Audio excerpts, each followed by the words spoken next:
বেসরকারি school, college, মাদ্রাসা ও কারিগরি প্রতিষ্ঠানে নতুন শিক্ষক নিয়োগের কার্যক্রম দ্রুত শুরু করার নির্দেশনা দিয়েছে শিক্ষা মন্ত্রণালয়।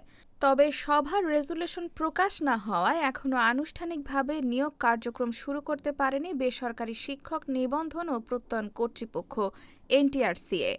এনটিআরসিএ সূত্র জানিয়েছে, গত মঙ্গলবার শিক্ষা মন্ত্রণালয়ে অনুষ্ঠিত এক সভায় দ্রুত নতুন শিক্ষক নিয়োগ কার্যক্রম শুরুর নির্দেশনা দেওয়া হয়।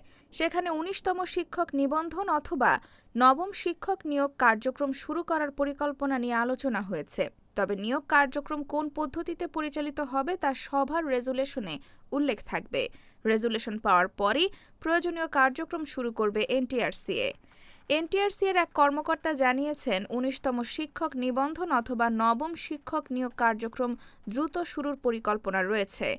রেজুলেশন পাওয়ার পর এ বিষয়ে কার্যক্রম শুরু হবে, তবে এখনও ১৯তম শিক্ষক নিবন্ধনের বিজ্ঞপ্তি প্রকাশের নির্দিষ্ট তারিখ জানানো হয়নি। এদিকে ষষ্ঠ ও সপ্তম গণবিজ্ঞপ্তিতে ভুল চাহিদার কারণে সুপারিশপ্রাপ্ত ১৯৯ জন শিক্ষককে প্রতিস্থাপনের কাজও চলছে। তবে চলতি সপ্তাহে এ কার্যক্রম শেষ হচ্ছে না, আগামী সপ্তাহের শেষ দিকে তাদের প্রতিস্থাপন করা হতে পারে। জানা গেছে, ১৯৯ জনের শূন্য পদ শনাক্ত করতে কিছুটা জটিলতা তৈরি হয়েছে।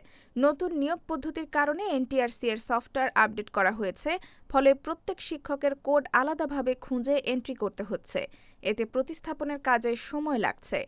এনটিআরসিএ জানিয়েছে, ১৯৯ জনের প্রতিস্থাপনের কাজ দ্রুত এগিয়ে নেওয়া হচ্ছে। বেসরকারি শিক্ষকদের বদলি কার্যক্রম শুরুর আগেই তাদের প্রতিস্থাপন করা হবে, অর্থাৎ নতুন শিক্ষক নিয়োগের প্রস্তুতি এগোলেও রেজুলেশন প্রকাশ না হওয়া পর্যন্ত ১৯তম নিবন্ধনের বিজ্ঞপ্তি বা আনুষ্ঠানিক নিয়োগ কার্যক্রম শুরু হচ্ছে না।